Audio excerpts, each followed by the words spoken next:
Today is A very free day. അതായത് ഒന്നും ചെയ്യാനില്ലാത്തൊരു ദിവസം. രാവിലെ തന്നെ ഒരു എൻഗേജ്മെന്റ് ഫംഗ്ഷന് വേണ്ടിയിട്ട് നമ്മൾ ഉടക്കലി പനിശത്തുള്ള ദേവീക്ഷേത്രത്തിൽ പോയി. അവിടെയായിരുന്നു എൻഗേജ്മെന്റ്. രാവിലെ ഭയങ്കരമായിട്ട് മഴക്കാറൊക്കെ ഉണ്ടായിരുന്നെങ്കിൽ ഒരു 2 മണിക്കൂർ കഴിഞ്ഞപ്പോഴേക്കും ഭയങ്കര വെയിലൊക്കെ വന്ന് പുള്ളി പപ്പടമായി. സോ ആ പപ്പടമൊക്കെ കൂട്ടി നമ്മളൊരു സദ്യയൊക്കെ കഴിച്ചു. പിന്നെ നമ്മുടെ എല്ലാ വേണ്ടപ്പെട്ട ആളുകളും അവിടെ ഉണ്ടായിരുന്നു. പിന്നെ എൻ്റെ മുത്തച്ഛനൊരു സ്വഭാവമുണ്ട്, എവിടെ ചെന്നാലും പ്രോഗ്രാം അറ്റൻഡ് ചെയ്ത് കഴിഞ്ഞാൽ അപ്പം തന്നെ വീട്ടിൽ പോകാൻ പറഞ്ഞിട്ടിരിക്കും. അതുകൊണ്ട് തന്നെ കുറെ നേരമൊന്നും നമ്മളവിടെ നിന്നില്ല. അതേ ഗൈസ്, പുള്ളിയും ഒരു ഇൻട്രോവേർട്ട് ആണോ അല്ലെങ്കിൽ ഒരു അന്തർമുഖനാണോ എന്നൊക്കെ എനിക്ക് തോന്നി തുടങ്ങി. പക്ഷെ പുള്ളിക്ക് അത്യാവശ്യം ഫ്രണ്ട്സ് ഒക്കെ ഉണ്ട്. വൺസ് ഞാൻ എൻ്റെ വീടെത്തി കഴിഞ്ഞാൽ എനിക്ക് എൻ്റെ റൂം ഭയങ്കര ഇഷ്ടമാണ്. ഞാൻ ആ റൂമിൽ നിന്ന് പുറത്തിറങ്ങാറില്ല.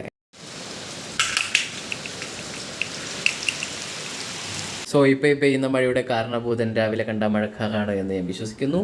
And I'm very grateful towards that മഴക്കാറ്. മഴ, സദ്യ, അത് കഴിഞ്ഞൊരു കിടിലൻ ഉറക്കം. ആഹാ, അന്തസ്. ഈ ദിവസം ഒട്ടും കോംപ്ലിക്കേറ്റഡ് അല്ലായിരുന്നു. ഈ വീഡിയോ വളരെ ഷോർട്ട് വരുന്നു. എനിക്ക് രണ്ടും ഇഷ്ടപ്പെട്ടു, നിങ്ങൾക്കും ഇഷ്ടപ്പെടും എന്ന് വിശ്വസിക്കുന്നു. അപ്പോൾ അടുത്ത വീഡിയോ കാണാം. Okay, by.